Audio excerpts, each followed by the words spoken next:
Bapak Ibu Guru, selamat bertemu. Assalamualaikum warahmatullahi wabarakatuh.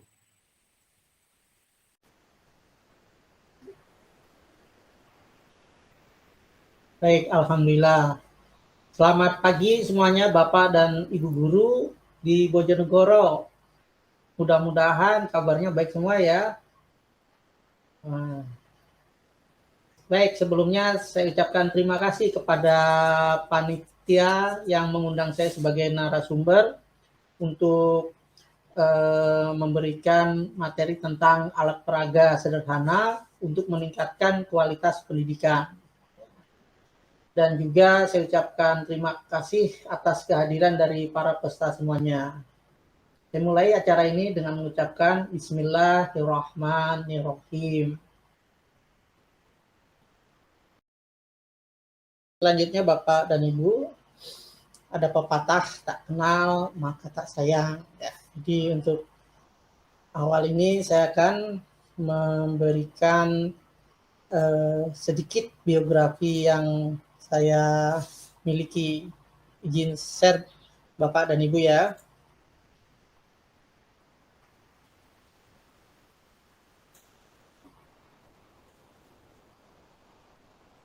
Baik, perkenalkan nama saya Sentot Novianto ya. Kilas tentang profil saya. Saat ini saya menjabat sebagai sekretaris program studi pasca sarjana Teknik Mesin di Universitas Trisakti Jakarta.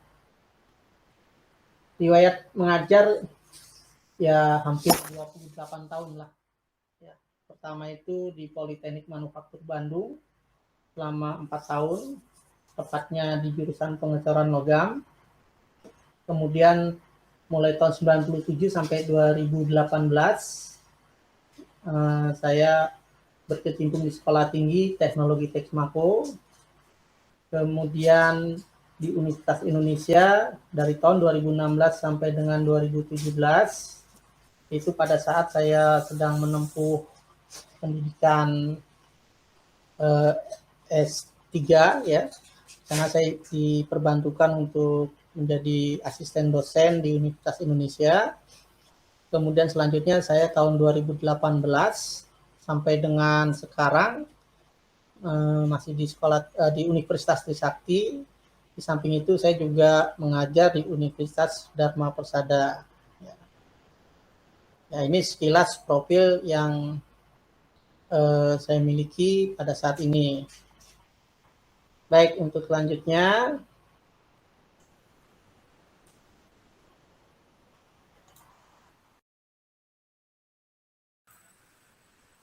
jadi pada pagi ini saya akan memberikan pemaparan materi yang secara garis besar saya berikan ada 4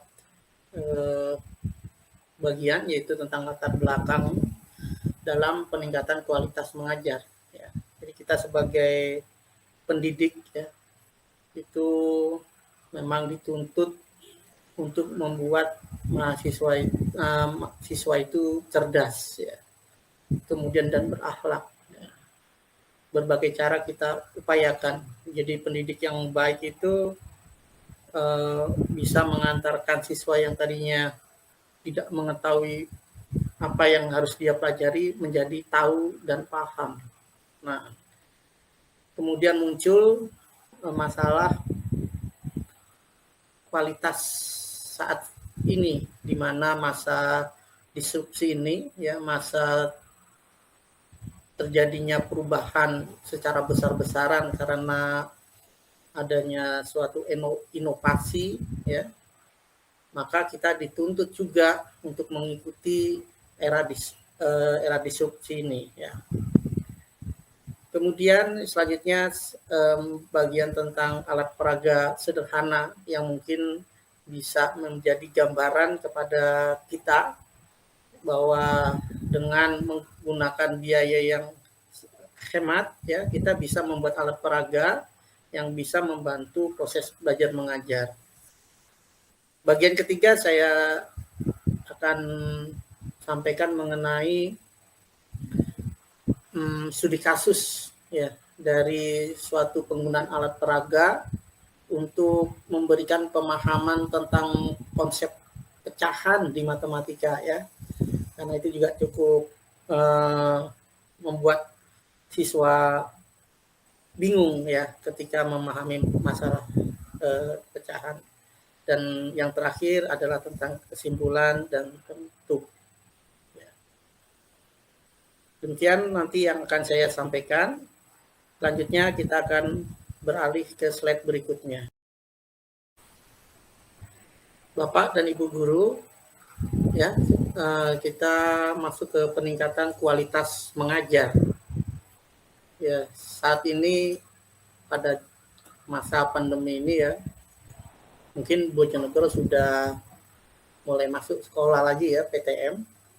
Tapi di tempat kami, kalau kebetulan saya tinggal di Purwakarta, itu siswa baru 1 minggu masuk yang kelas 1 SMA, kemudian 2 minggu kemudian libur, kemudian masuk lagi, seperti itu. Nah tentunya frekuensi sekolah dalam masa pandemi dengan metode daring masih dilakukan ya. Nah itu juga suatu perubahan cara kita mengajar yang di satu sisi kita sebagai pendidik itu agak terkejut-kejut, tetapi di sisi lain kita cukup senang juga karena kita mulai mempelajari ilmu komunikasi melalui media daring ya, bisa menggunakan Zoom atau menggunakan Google Meet atau media yang lainnya. Nah itu cukup menguras pikiran kita juga, yang artinya kita senang karena kita belajar. Jadi kalau kita sebagai pendidik kurang senang belajar ya perlu dipertanyakan juga itu ya kualitas diri kita. Jadi dengan kita belajar di daring ini, kita bisa mencoba untuk memberikan yang terbaik lah buat siswa kita. Nah, tentunya kualitas yang diberikan ke siswa ya itu memang berbeda dengan saat PTM ya. Pada saat PTM kita bisa menyampaikan pesan yang materi yang kita sampaikan itu baik secara pemikiran maupun secara psikologis kepada mahasiswa sehingga terjadi interaksi emosional gitu ya. Tetapi kalau dengan daring kadang-kadang ya mahasiswa kurang fokus gitu ya, kurang fokus di dalam pembelajaran. Oke, terlepas dari hal itu, kita juga bisa melihat bahwa kerajinan mahasiswa untuk melakukan pembelajaran itu menjadi cukup variatif juga di dalam masa pandemi ya, masa kuliah daring itu ya. Mereka melihat menggunakan Android-nya mencari materi maupun jawaban dari tugas yang diberikan oleh pendidik ya. Kita jadi senang juga itu ya melihat anak bisa belajar seperti itu ya, menjadi suatu kemajuan. Baik Bapak dan Ibu guru yang saya hormati, menurut saya saat ini adalah waktu yang penting untuk kita bisa meningkatkan kualitas dari mengajar. Kenapa hal ini saya sampaikan? Karena aktivitas siswa dalam mempelajari materi pelajaran di dalam kelas masih sering terjadi hanyalah aktivitas mendengarkan atau mengandalkan informasi yang dijelaskan oleh guru. Padahal aktivitas dalam belajar itu cukup banyak ya. Bisa dari visual, oral, listening, ya, motor activity ataupun mental activity atau yang lainnya. Yang kedua, guru masih kurang menggunakan alat peraga sebagai daya dukung dalam pembelajaran. Ya, kita lanjutkan ke slide berikutnya.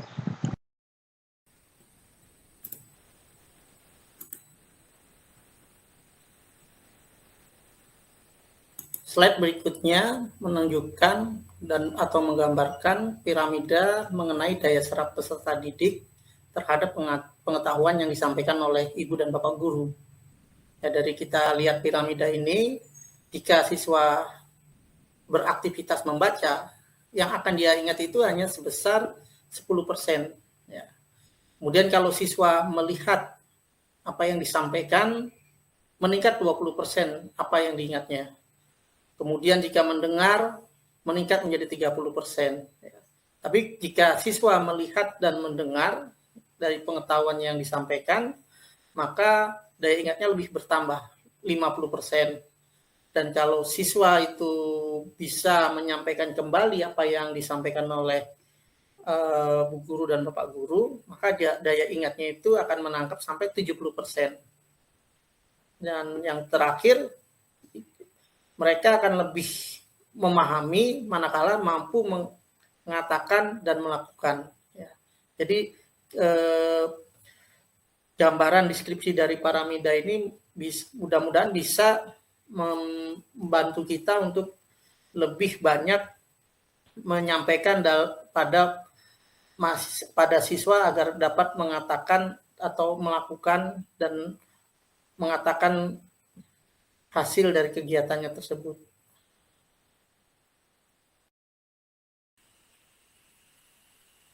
Baik Bapak Ibu Guru, selanjutnya kita mempelajari tentang aktivitas belajar. Bagaimana proses belajar itu bisa berlangsung dengan baik. Karena tanpa adanya aktivitas, maka proses belajar tidak mungkin berlangsung dengan baik. Yang pertama adalah visual activities, ya, yang termasuk di dalamnya adalah membaca, memperhatikan gambar, melakukan demonstrasi, melakukan percobaan, atau melakukan pekerjaan orang lain. Kemudian yang kedua adalah oral activities, ya, seperti menyatakan pendapat atau merumuskan suatu masalah, kemudian siswa itu bertanya, atau siswa itu mengeluarkan pendapat, ya, maupun mengadakan wawancara dengan siswa, diskusi, maupun kegiatan interupsi yang dilakukan oleh siswa untuk bertanya dan sebagainya, itu merupakan oral activities. Yang ketiga adalah aktivitas listening atau mendengarkan, ya, seperti mendengarkan yang bisa mendengarkan uraian, mendengarkan percakapan, diskusi, musik, dan pidato, itu juga merupakan aktivitas listening atau mendengarkan. Yang keempat adalah aktivitas menulis atau writing. Seperti menulis cerita, siswa diminta untuk membuat karangan, membuat laporan, atau siswa diminta untuk menulis angket atau menyalinnya, seperti itu. Kemudian aktivitas yang kelima adalah menggambar. Jadi siswa diminta untuk menggambar atau membuat grafik atau membuat peta diagram. Baik, selanjutnya akan saya tunjukkan kelanjutan dari aktivitas tersebut. Belajar selanjutnya adalah motor activities, di mana yang termasuk di dalam aktivitas motor aktivitas ini adalah melakukan percobaan, kemudian membuat konstruksi, membuat model, mereparasi suatu kendaraan, katakanlah di SMK, ya, kemudian bermain, berkebun, maupun berternak, itu juga termasuk kegiatan motor activities. Ya. Kemudian yang ketujuh adalah mental activities, di mana siswa mampu menanggapi, kemudian mengingat, memecahkan soal, ya. Kemudian siswa bisa menganalisis, melihat hubungan interaksi di antara suatu permasalahan, dan mengambil keputusan. Itu merupakan bagian dari mental activities, ya. Kemudian yang terakhir, yang 8 adalah emotional activities, ya. Seperti siswa itu menaruh minat terhadap suatu proses pembelajaran, kemudian apakah siswa itu merasa bosan atau tidak, atau justru dia bersemangat, kemudian bergairah, berani, tenang, maupun gugup. Jadi itu merupakan aktivitas suatu kegiatan pembelajaran. Dan dari 8 aktivitas itu, kita sebagai guru seyogyanya mampu untuk mengidentifikasi apa yang sedang terjadi pada proses pembelajaran yang kita lakukan.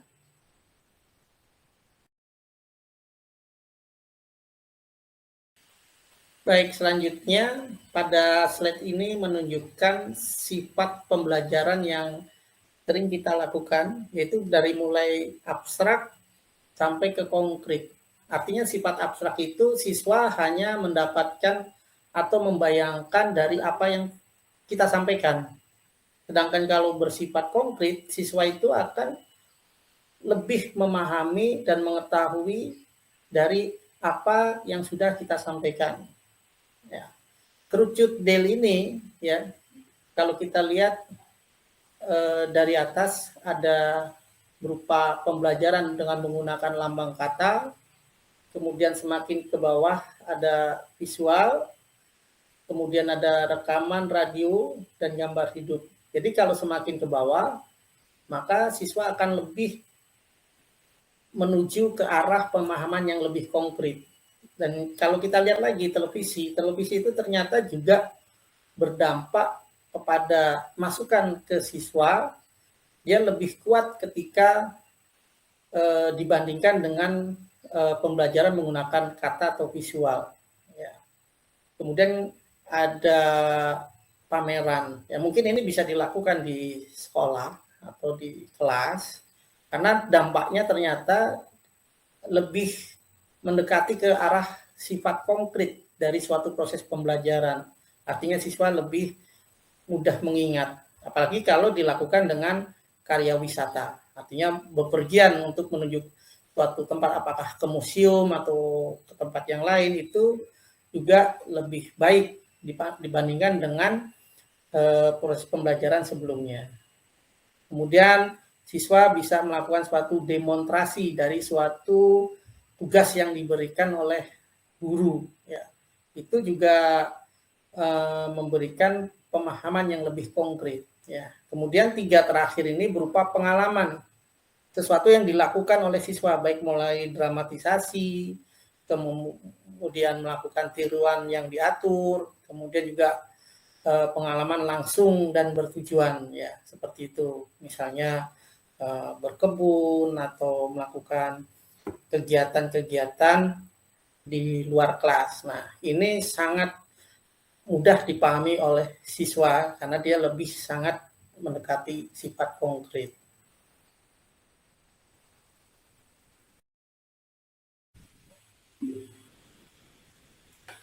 Baik Bapak Ibu, kita lanjutkan dengan slide berikutnya mengenai pengertian alat peraga yang merupakan topik fokus dari pelatihan media dan alat peraga pada hari ini.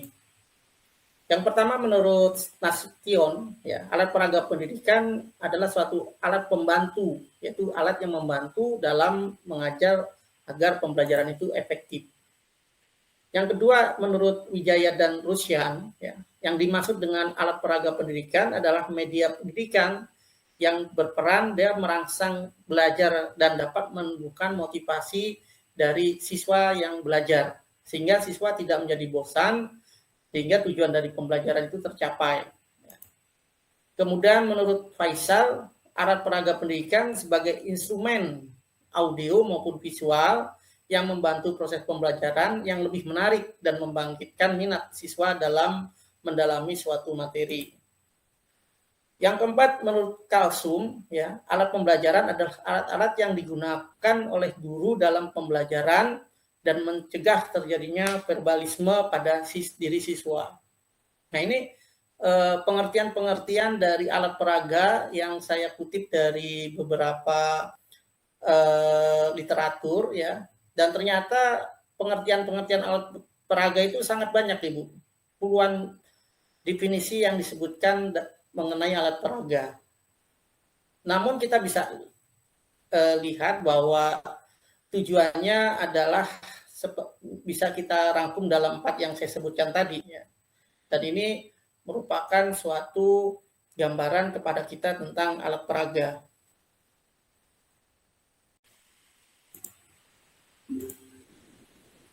Baik Bapak dan Ibu guru, di sini di slide ini difokuskan pada tujuan dari alat peraga yang disebutkan sebelumnya ya.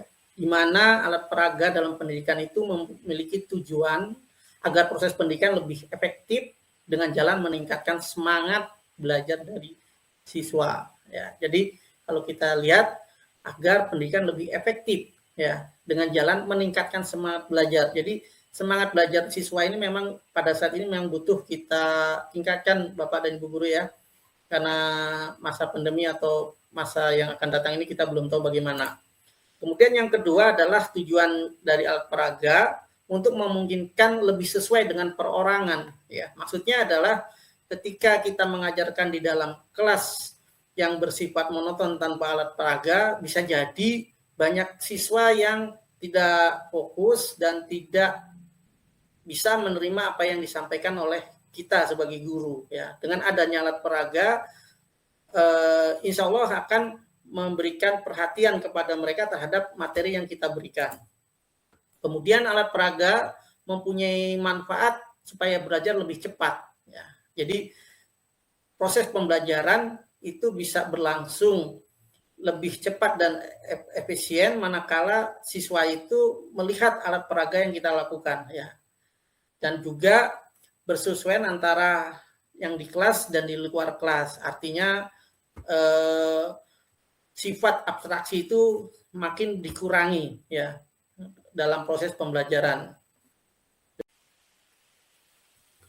Baik Bapak Ibu, kita lanjutkan ke slide berikutnya mengenai manfaat dari alat peraga.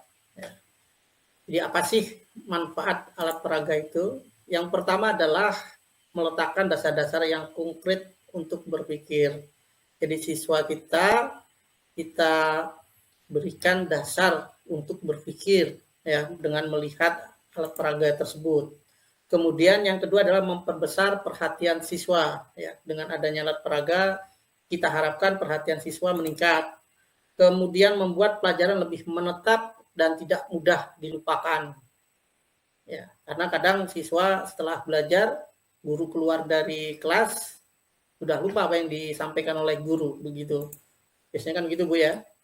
Kemudian memberikan pengalaman yang nyata yang dapat menumbuhkan kegiatan berusaha sendiri di kalangan para siswa. Kemudian selanjutnya adalah menumbuhkan pemikiran yang teratur dan kontinu. Ya. Pemikiran yang teratur ini cukup penting Ibu Bapak Guru ya. Karena kadang kita menanyakan tentang A, yang bersangkutan siswa menceritakan tentang B. Ya. Artinya di situ tugas kita untuk menyampaikan apa yang kita sampaikan harus sesuai dengan yang dimaksudkan. Ya. Selanjutnya manfaat dari alat peraga adalah membantu tumbuhnya pengertian dan membantu perkembangan kemampuan berbahasa.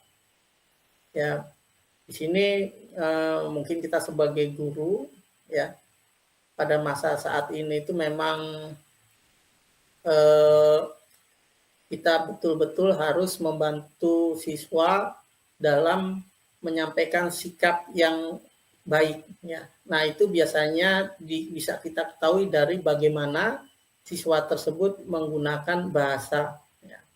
Jika bahasa Indonesianya baik ya, itu menunjukkan karakter dari siswa yang baik juga seperti itu.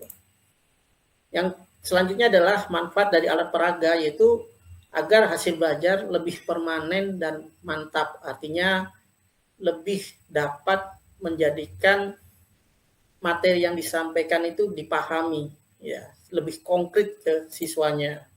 Kemudian membantu anak-anak atau siswa yang ketinggalan dalam proses pembelajaran ya. Kadang kita lihat di dalam kelas itu pada saat kita baru mulai mengajar ya, biasanya kalau saya akan melihat kemampuan mereka, siapa yang mempunyai kemampuan terbawah seberapa besar dan yang tertinggi seberapa besar, dan di situ kita harus bisa mencari rata-ratanya sehingga metode menyampaikan materi itu juga sesuai rata-ratanya seperti itu. Dan itu bisa dengan bantuan alat peraga yang ada, ya, siswa-siswa yang berkemampuan kurang dalam tanda kutip itu bisa lebih memahami sehingga proses pembelajaran bisa lebih cepat. Kemudian manfaat dari alat peraga adalah memberikan alasan yang wajar untuk belajar, ya, karena timbulnya suatu minat belajar, minat memperhatikan dari siswa. Nah, ini yang penting, ya. Jadi pada era sekarang ini kita memang harus pandai-pandai memberikan semangat atau menumbuhkan semangat siswa untuk belajar. Dan yang terakhir bisa memberikan pemahaman yang lebih tepat dan jelas. Seperti itu Ibu Bapak Guru, manfaat dari alat peraga. Baik Bapak Ibu Guru, selanjutnya adalah jenis-jenis dari alat peraga. Ya, jadi jenis alat peraga itu bisa bermacam-macam, ada peta, papan tulis, gambar, sketsa, gambar yang diproyeksikan dengan proyektor maupun diagram. Ya. Selain itu juga ada benda asli atau model atau bagi contoh dari benda asli, ya, model atau barang yang contoh atau spesimen. Kemudian juga ada alat tiruan sederhana, diorama, ya, atau pameran. Ya. Nah, di sini saya berikan 3 gambar tentang alat peraga matematika sederhana, ya. Jadi ini ada gambar tentang menjelaskan tentang pecahan, ya, arti sebuah pecahan. Kemudian gambar yang di tengah ini adalah bentuk-bentuk geometri dari suatu benda, ya. Kemudian juga bagaimana kita membuat alat peraga yang membantu siswa untuk mengingat hasil dari suatu perkalian di dalam matematika dengan menggunakan itu namanya pin-pin yang mungkin sebagai permainan seperti itu. Kemudian alat peraga IPA yang saya tunjukkan di sini adalah kita memperlihatkan tentang gambar dari suatu timbangan, ya. Kalau di siswa SMP atau SMA mungkin bisa kita gunakan juga untuk menunjukkan artinya momen, ya, seperti itu. Kemudian juga ada alat peraga jangka sorong, ya, yang digunakan oleh siswa SMK umumnya atau dalam pembelajaran di siswa SMP maupun SMA juga ada, ya, seperti ini, sehingga kita bisa menggambarkan ukuran dari suatu benda dengan melihatkan skala yang ada pada jangka sorong tersebut, ya.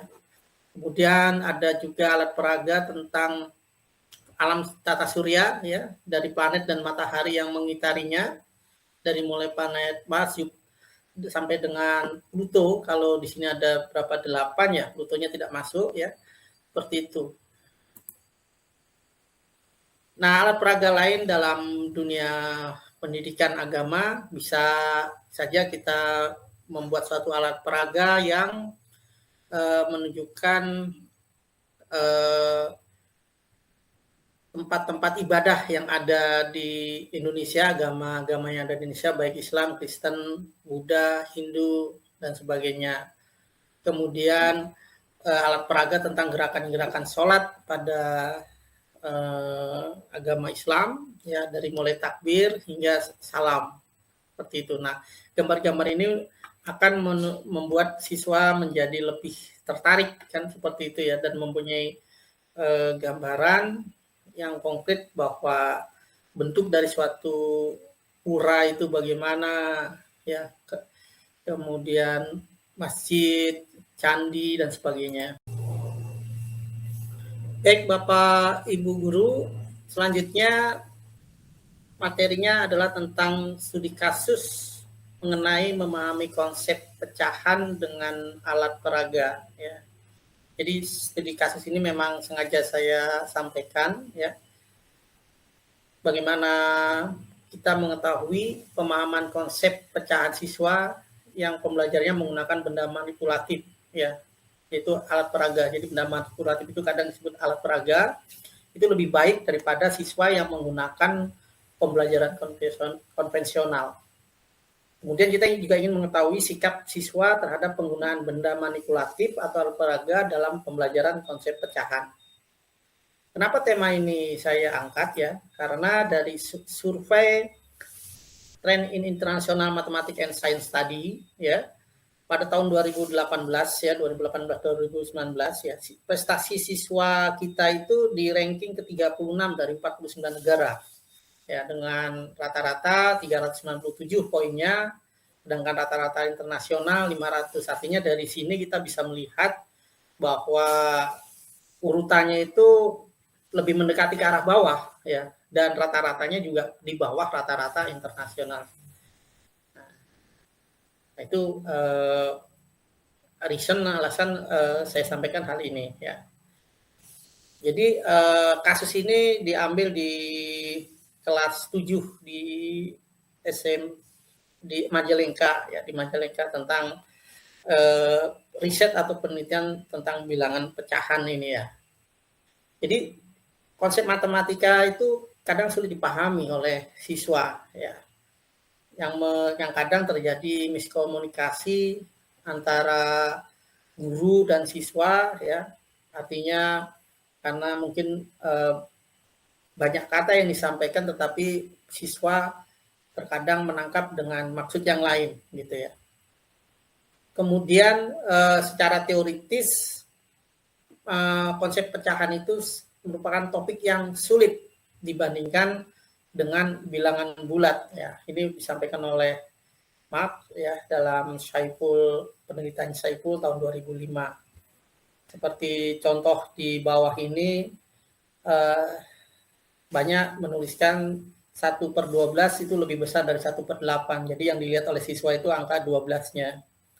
Kemudian penjumlahan dari pecahan itu 2/6 ditambah 2/3 dituliskan 9/4/9. Jadi menjumlahkan bilangannya itu sesuai dengan urutannya seperti ini gitu ya. Atau dalam pengurangan dalam pecahan itu 9/2/3 dikurangi 4/1/2 sama dengan 5/1/1 ya. Nah, ini suatu permasalahan yang sulit dipahami oleh siswa, sehingga siswa membuat kesimpulan bagaimana yang dituliskan sebagai berikut ini ya.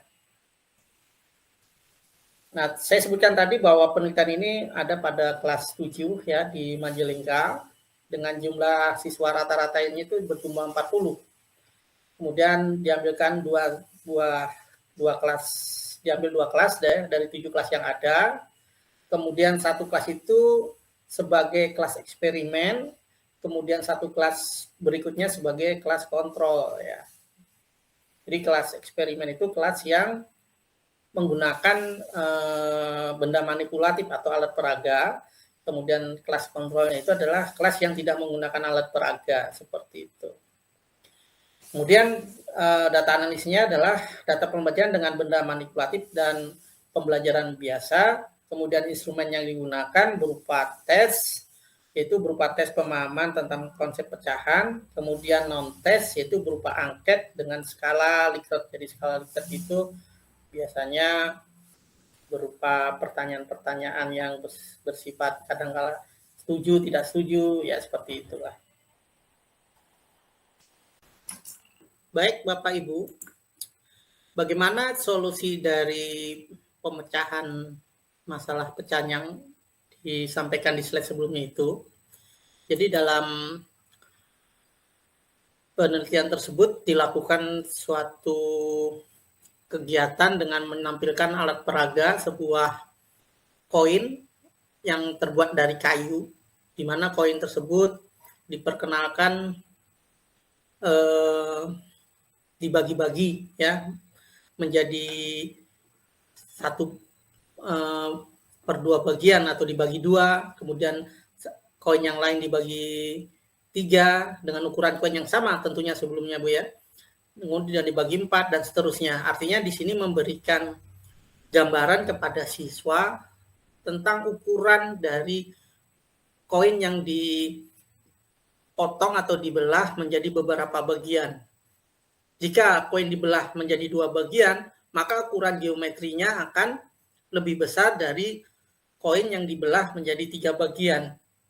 Ya, dan begitu juga jika dibandingkan koin yang dibelah dengan 2 bagian dengan koin yang dibelah menjadi 4 bagian, tentu bentuk geometrinya akan lebih besar koin yang dibelah menjadi 2 bagian. Ya. Nah, tentunya hal ini akan menjadikan jawaban dari kesalahan penjelasan tentang nilai 1/12 yang lebih besar dari 1/8. Jadi siswa akan bisa memahami bahwa nilai 1/12 itu lebih kecil dari 1/8. Ya. Baik, selanjutnya Bapak Ibu, bagaimana untuk menjelaskan penjumlahan bilangan bulat dan pecahan. Ya. Dari penelitian tersebut dibuat suatu alat peraga, ya, di mana satu koin yang dibagi menjadi 3 bagian, maka koin tersebut bernilai tiap bagiannya adalah 1/3. Ya. Artinya kalau ada koin lagi, satu buah koin lagi dibagi 3, maka koin yang dibagi 3 itu akan bernilai 1/3. Gitu ya. Nah, dijelaskan lagi bahwa kalau ada 2 buah koin yang masing-masing koin dibagi 3, maka jumlah koinnya itu ada 6 bagian, ya, sehingga nilai atau ukuran dari benda 1/3 dengan 2/3 itu dengan 2/6 itu mempunyai nilai yang sama.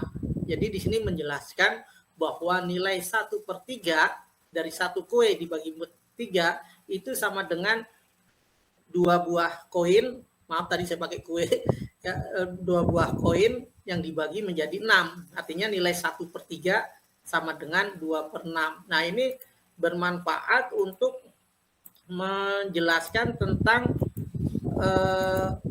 kesesuaian atau perubahan nilai dari penjumlahan atau pengurangan pecahan, di mana kalau pecahan nilai 2/3 itu nilainya sama dengan 4/6.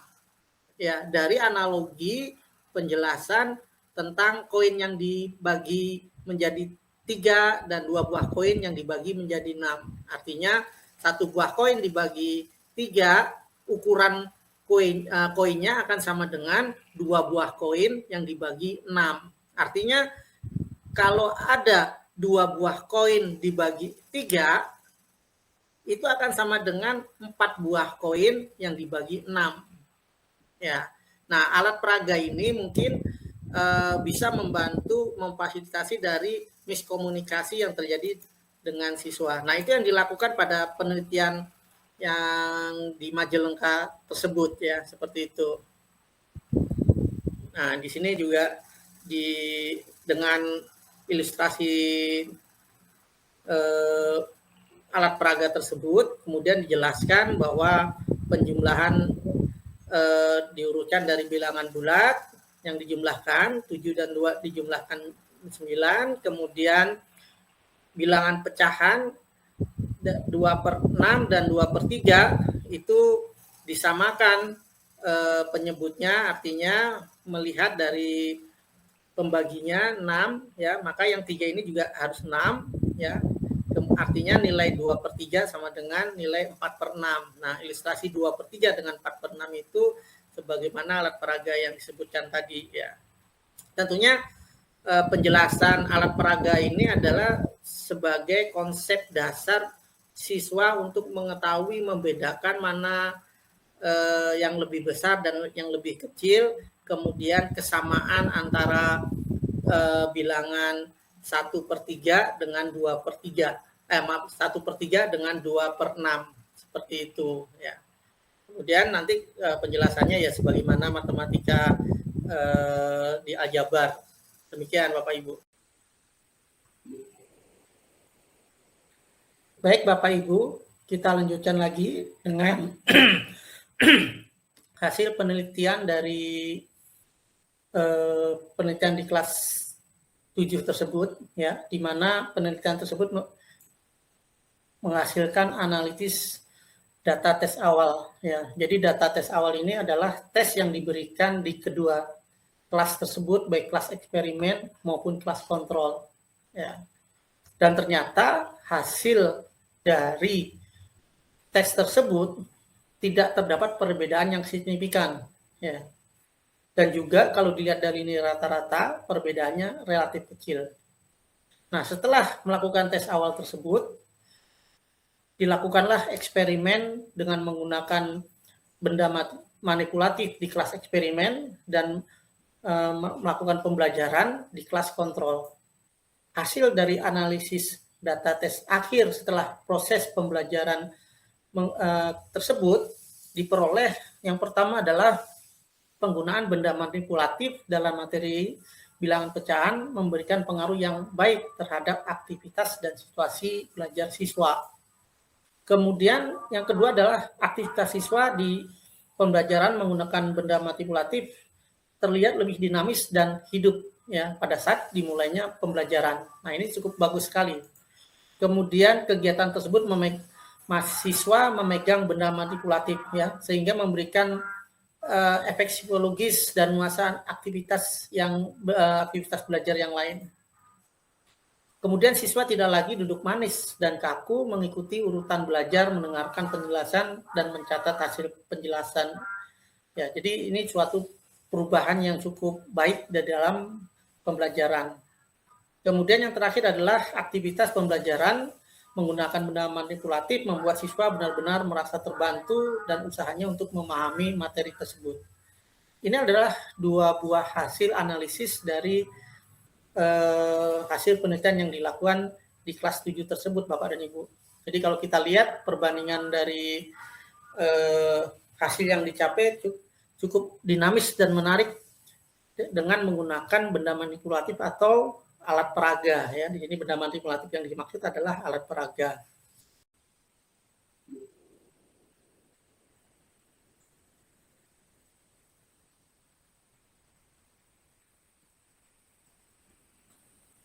Bapak Ibu, akhirnya kita sampai kepada bagian kesimpulan dari penelitian yang dilakukan, di mana pada kesimpulan penelitian tersebut pertama adalah bahwa pemahaman konsep pembelajaran dengan menggunakan benda manipulatif atau benda peraga, ya, alat peraga itu lebih baik daripada pemahaman menggunakan pembelajaran konvensional. Ya, jadi kesimpulan pertama ini sudah menjawab tujuan dari hipotesis pada awal penelitian. Ya, kemudian hipotesis yang kedua kan ingin diketahui sikap dari siswa. Di sini diperoleh bahwa sikap siswa adalah positif dan lebih baik terhadap pembelajaran dengan menggunakan benda manipulatif atau dengan alat peraga. Nah, demikian Bapak dan Ibu Guru, kesimpulan dari penelitian yang dilakukan di kelas 7, ya, kelas 7 di Majalengka. Mudah-mudahan ini bisa memberikan inspirasi bahwa penggunaan alat peraga yang kita lakukan itu bisa lebih baik lagi.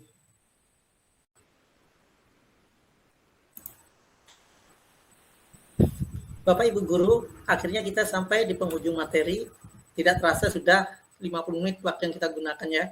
Meskipun kita lakukan melalui video, namun kita berdoa agar apa yang telah saya sampaikan dapat menambah wawasan dan bermanfaat bagi Bapak Ibu Guru.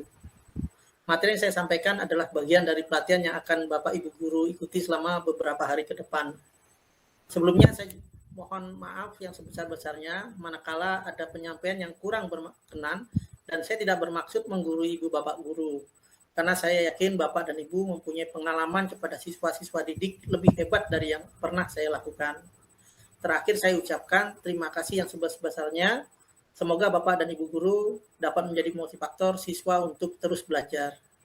Assalamualaikum warahmatullahi wabarakatuh.